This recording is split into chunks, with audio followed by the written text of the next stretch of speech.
Cancer ബാധിച്ച് ചികിത്സയിൽ കഴിയുന്ന സോഷ്യൽ മീഡിയ താരവും മുൻ ബിഗ് ബോസ് മത്സരാർത്ഥിയുമായിരുന്ന രേണു സുധിയെ അധിക്ഷേപിച്ച കേസിൽ യൂട്യൂബറെ അറസ്റ്റ് ചെയ്ത് കേരള പോലീസ്. രേണു സുധി ബ്ലോഗിലൂടെ കാണിച്ച ക്യാൻസർ ചികിത്സയുടെ മെഡിക്കൽ ബില്ല് വ്യാജമാണെന്ന് ആരോപിച്ച് നിരവധി യൂട്യൂബർമാർ രംഗത്തു വരികയും റിയാക്ഷൻ വീഡിയോകൾ ചെയ്യുകയും ചെയ്തിരുന്നു. യൂട്യൂബറെ കേരള പോലീസ് കസ്റ്റഡിയിൽ വയ്ക്കുന്ന വീഡിയോ രേണു സുധി തന്നെയാണ് തൻ്റെ സമൂഹമാധ്യമങ്ങളിലൂടെ പങ്കുവച്ചത്.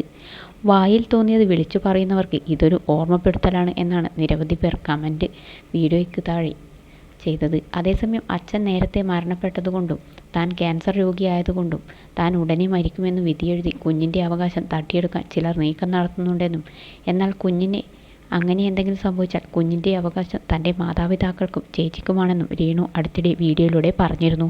ഓരോ കീമോയ്ക്ക് വേണ്ടിയും 2 ലക്ഷത്തിൻ്റെ മരുന്ന് എടുക്കണമെന്നും അതിനുവേണ്ടിയാണ് യൂട്യൂബ് ചാനൽ താൻ മുന്നോട്ട് കൊണ്ടുപോകുന്നതെന്നും രേണു വ്യക്തമാക്കിയിരുന്നു.